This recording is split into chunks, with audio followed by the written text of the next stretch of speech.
Footwear కంటే sir మన కాలు, సో మనం ఫుట్ అండ్ యాంకిల్ అంటాం అనటామికల్‌గా. కాలు, పాదాలు అదెంత కాంప్లెక్సో మనం తెలుసుకోవాలి ఫస్ట్. మనం పుట్టినప్పటి నుంచి చివరి దాకా మెకానికల్‌గా బాగా వాడే పార్ట్ మన పాదాలు. ఓకేనా? మనం ఎప్పుడైతే మొదటి అడుగు ఏస్తామో, చివరి అడుగు వరకు మన కాళ్ళని బాగా వాడేస్తాం. మనుషులలో ఆ కాళ్ళ ఫార్మేషన్ అనేది చాలా కాంప్లెక్స్. మేము అనటమీ చదివేట ఫస్ట్ ఇయర్‌లో తల కొట్టుకుంటాం. అది చదవాలంటే. ఆ డ్రాయింగ్ ప్రాక్టీస్ చేయాలన్న ఎగ్జామ్‌లన్నా మొక్కుటాం. అంత కాంప్లెక్స్. ప్రాక్టికల్‌లో మాకు రావద్దురా అని చెప్పేసి అనేసి. చాలా కాంప్లెక్స్. ఆ, ఎందుకంటే సాధారణంగా జీవరాశులన్నీ కూడా క్వాడ్రిపేట్స్ అంటాం. అంటే 4 కాళ్ళ మీద నడిచేది.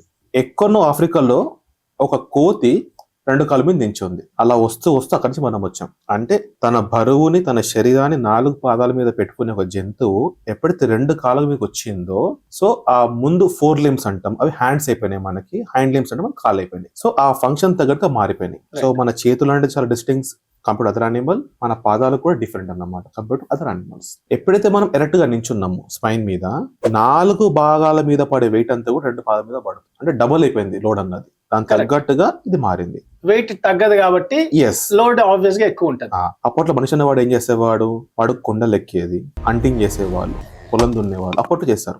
ఆ పని తగ్గట్టుగా చెట్లు ఎక్కడమే కాకుండా కొండలు ఎక్కాలి, రన్నింగ్ చేయాలి, హంటింగ్ చేయాలి, స్విమ్మింగ్ చేయాలి, ఇల్లు కట్టుకోవాలి. అలా నాగరికత పెరుగుతున్న పాటు కాళ్ళ మీద లోడ్ పెరుగుతా వచ్చింది. That's why they are one of the strongest bones in the body. ఎప్పుడైతే ఇండస్ట్రియలైజేషన్ అయిందో సడన్ గా మనము కాళ్ళకు పని చెప్పడం ఆపేసాం. ఫిజికల్ యాక్టివిటీ తగ్గిపోయింది ఓవరాల్ గా చెప్పాలంటే. ఎందుకు?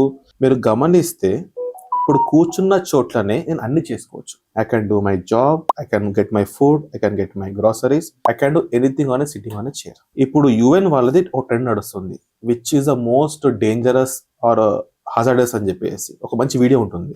స్మోకింగా, ఆల్కహాలా, డ్రగ్స్ అనుకుంటే మెల్లగా ఇప్పుడు చైర్ అయిపోయింది అన్నమాట. Now chair is the most dangerous lethal for the human body. ఎందుకు?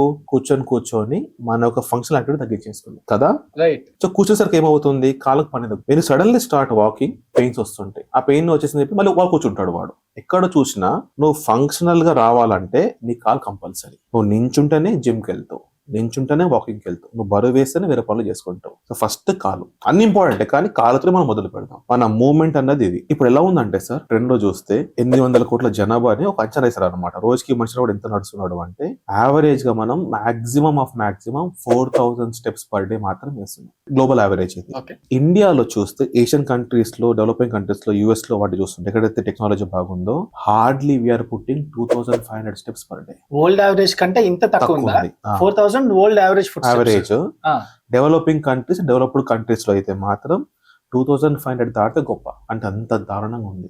ఇది ఎందుకు ఇంపార్టెంట్ అంటే, యాజ్ పర్ లేటెస్ట్ స్టాటిస్టిక్స్, మనము జస్ట్ పర్ డే 3000 స్టెప్స్ వేస్తే, ఓకేనా, 3000 స్టెప్స్ వేస్తే కార్డియోవాస్కులర్ ఇష్యూస్ అంటే హార్ట్ వల్ల వచ్చే ఇబ్బందులు మనము 7% తగ్గించుకోవచ్చు. జస్ట్ మనం క్యాజువల్ గా నడిచే రోజు కంటే ఒక 500 స్టెప్స్ ఎక్స్ట్రా వేస్తే మన లైఫ్ లో వచ్చే కార్డియోవాస్కులర్ ఇష్యూస్ ని మనము 7% తగ్గించుకోవచ్చు. సో 3000 స్టెప్స్ కి 7% పడిపోతుంది కదా.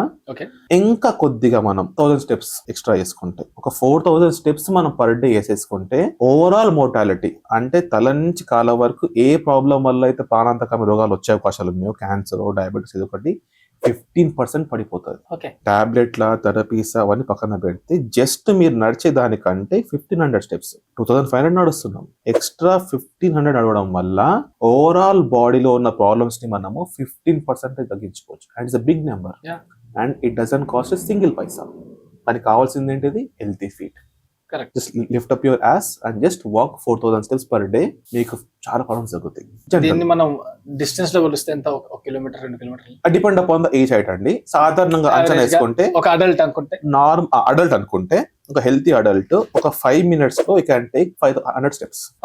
ఓకేనా? ఇప్పుడు మీరు అనొచ్చు, సార్ నేను సాఫ్ట్వేర్ ని, నేను మార్నింగ్ 9కి వెళ్ళిపోవాలి, ఈవినింగ్ 6కి రావాలి, అసలు టైం ఉండదు, నేను లేవలేదు అంటే అగ్రీడ్, టైం లేదు మీకు. Every 1 hour if you just walk for 5 minutes, ఆ టీ కాఫీ బ్రేక్ వెళ్తాం కదా మనం ఎవ్రీ కార్పొరేట్ లో, ఆ 5 minutes మీరు వాక్ చేసేస్తే మీరు 10 hours పని చేసినా you are walking 50 minutes.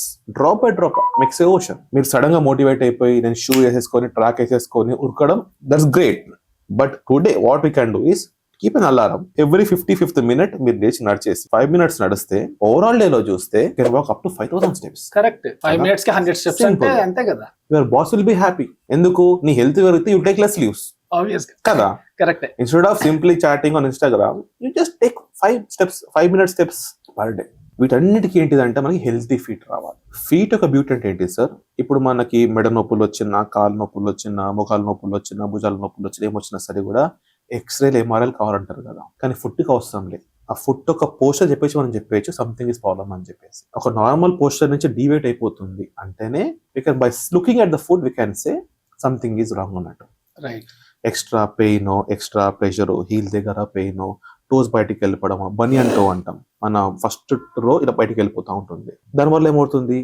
It's indicated that మీ మెడ నుంచి మీ కాళ్ళ వరకు ఎక్కడో పోస్టర్ అనేది మారింది, ఎక్కడో ఓవర్ యూజ్ అవుతుంది లేదా అండర్ యూజ్ అవుతుంది. సో అంత బ్యూటిఫుల్ పార్ట్ కాల్ అన్నది. ఫుడ్ కేర్ అనేది ఎప్పుడు స్టార్ట్ అవుతుంది? చాలా మంది 35-40 అంటారు. No, when you're buying your first shoes, మీ అబ్బాయి మీ పాప ఎప్పుడైతే స్కూల్కి వెళ్ళాలనుకుంటున్నారో యూఆర్ బయింగ్ షూస్ అక్కడి నుంచి స్టార్ట్ అవుతుంది. Because we are walkers, we are not sitters. మన పూర్వీకులంతా కూడా నడిచేవాళ్ళు. కరెక్ట్. ఓకేనా? ఇప్పుడు స్కూల్కి వెళ్ళేటప్పుడు పిల్లలకి మనము షూస్ అక్కడ కాంప్రమైజ్ అయిపోతాం. ఓకేనా? మనకి నచ్చిన షూలు ఎప్పుడు ఇప్పేదండి? మనకి సూటే చెప్పులు ఇప్పించుకోవాలి, పిల్లలకైనా పెద్దలకైనా. ద ఫస్ట్ రూల్ ఏంటిదంటే మీరు ఏ షూ అని వేసుకోండి, కానీ షూలు కాళ్ళలో ఆడాలి. అంటే షూ వేసుకున్నప్పుడు మీ టోస్ అన్ని కూడా ఫ్రీ అవ్వాలి. That is the best shoe. It may be any company, doesn't matter. ఇంకొకటి, సార్ నాకు ఫుట్ పెయిన్ ఉంది, ఏ షూ వాడాలనుకుంటారు? Definitely as per the foot posture, foot problem వల్ల మీ షూ మారిపోతుంది. It's different complete science that will come later. Foot problem వచ్చినప్పుడు right. There are preventive footwear ఉంది, ఆర్థోపెడిక్ ఫుట్వేర్స్ ఉంటాయి, కస్టమైజ్ ఫుట్వేర్స్ ఉంటాయి. ఓకే. మీరు నమ్మరు, ఒక ఎలీట్ ప్లేయర్స్ ఉంటారు కదా, elite players they spend almost $500,000 footwear. ఎందుకు? ఆ ప్లేయర్ యొక్క value is around billions of dollars and they get the billions of dollar for revenue కదా. అలాంటి player, especially the impact games అంటాం. ఇంపాక్ట్ గేమ్స్ అంటే we have lot of forces like basketball, football, cricket, ఎక్కడ ఎస్ వాళ్ళకి footwear ఎంత important అంటే there will be separate R&D team for their footwear and same footwear they will modify as per the country. అక్కడ humidity ఉందా, అది ice ఏరియానా, cold ఏరియానా, dessert, అట్లా వాళ్ళు ఒక ప్లేయర్ కి వాడి ఎంటైర్ ఇయర్ షెడ్యూల్ ని బట్టి షూని మార్చేస్తారు. అంత రీసెర్చ్ అవుతుంది. It may be just shoe for you, but for him it's a life. One bad shoe can spoil the game. Correct kada. A small injury on the foot will cost his career. మొత్తం game అయిపోతుంది. కళ్ళు కూడా పాడవచ్చు. So అలాంటి footwear okay వాళ్ళకి ఏనా అంటే it's a right of every person. when you are spending money for the footwear, spend smartly. What is right for me, what is not right for me. Till you are healthy, fine, you can just go to any showroom, you just go to Amazon, Flipkart, just buy, fine. Once you feel like some issues are happening with my foot, ankle, knee, hip or back, foot is the first predictor అన్నమాట. చెప్పాను కదా, మన poster ఎక్కడైనా సరే కూడా first కనిపించేది foot లో. Almost 50-70% వాళ్ళకి ఏదో ఒకటప్పుడు ఫుట్ పెయిన్ ఉండే ఉంటుంది. అదే దాని ట్రోమా. పొద్దున పూట కాలు లాగడము, తిమ్మిర్లు లేవడము, కాలికి ఏంజల్ స్పర్ అంటారు, ప్లాంటార్ ఫేషైటిస్ అంటారు, బనియన్ టో అంటారు. ఇవన్నీ ఏమంటే నీ యొక్క మస్కులోస్కెలిటల్ సిస్టమ్ అన్నది డివేట్ అవుతున్నట్టు ఇండికేటర్ అన్నమాట. అప్పుడు కావాల్సింది foot care first. Foot care ఎందుకంటే చెప్పాను, ఫుట్ ఈస్ వెరీ కాంప్లెక్స్. ఓకేనా? ఒక 4 layers ఆఫ్ మజిల్స్ ఉంటాయి, మల్టిపుల్ లిగమెంట్స్ ఉంటాయి, మల్టిపుల్ జాయింట్స్ ఉంటాయి. మన ఫుట్ ఉన్నప్పుడు నిచ్చినప్పుడు ఒకలాగా పనిచేస్తుంది, కూర్చున్నప్పుడు ఒకలాగా పనిచేస్తుంది, వెయిట్ బేరింగ్ అంటాం, బరువు వేసినప్పుడు ఒకలాగా పనిచేస్తుంది. దాని ఫంక్షన్ డిఫరెంట్. అండ్ ఇఫ్ ఈ స్పోర్ట్స్ గై ఇంకా మనకి డిఫరెంట్ బయోమెకానిక్స్ ప్రిన్సిపల్స్ వాడాలి. దాని తగ్గట్టుగా మన ఫుట్ కేర్ ని, ఫుట్ రిహాబ్ ని ప్లాన్ చేసుకుంటాము. అలాగే సేమ్ ఫుట్ వేర్ ని మనం ప్లాన్ చేసుకుంటాం.